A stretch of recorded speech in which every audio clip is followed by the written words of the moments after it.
First of all ஃப்ராங்காக சொல்லணும் அப்படின்னா, நான் உங்களோட ஃபாலோவர் கிடையாது. நான் உங்க ப்ரொஃபைல் செக் பண்ணும்போது, ஒவ்வொரு வீடியோஸுமே ஏதாச்சும் ஒண்ணு நான் தேடுற விஷயமா இருக்கு. அதே மாரி எல்லா யங்ஸ்டர்ஸ்க்கும் தேடுற விஷயமா இருக்கு.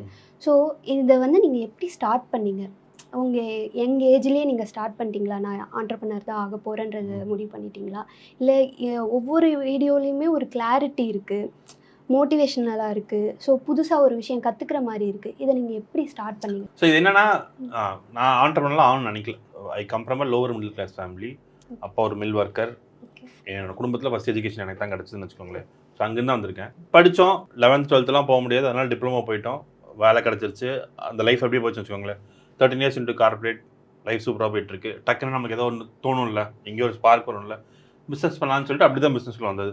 வந்து ஒரு 5-6 இயர்ஸ் வந்து பண்ணது அத்தனையுமே தப்பு. எல்லாமே ஃபெயிலியர்ஸ் ஆர் பணம் தப்பாக விட்டுருப்போம். இப்படியே போயிட்டு இருந்துச்சு. 2015 வேலை விட்டுட்டு ஃபுல் டைமாக பிஸ்னஸ்க்குள்ள வரணும்னு நினச்சிட்டு அந்த கார்பரேட் ஜாப் விட்டுட்டு வரும்போது அப்போ நிறையா லேர்னிங்ஸ் கிடச்சிது. ஸோ இப்போ திரும்பி பார்க்கும்போது 2009 இப்போ என்னாச்சு 14 இயர்ஸ் அரௌண்ட் 14 இயர்ஸ் ஆயிடுச்சுல. இந்த 14 இயர்ஸில் இருக்க லேர்னிங்ஸ் ஜாஸ்தி. அந்த லேர்னிங்ஸை வச்சுட்டு நம்ம ஒவ்வொரு ப்ராசஸாக கொண்டு போகும்போது இப்போ திரும்பி பார்க்குறதுக்கு நான் இப்படி பண்ணியிருக்கேன், நீங்கள் இப்படி பண்ணாதீங்க, இந்த தப்பு பண்ணாதீங்கன்னு சொல்கிறதுக்கான லேர்னிங்ஸ் நிறையா இருக்குது.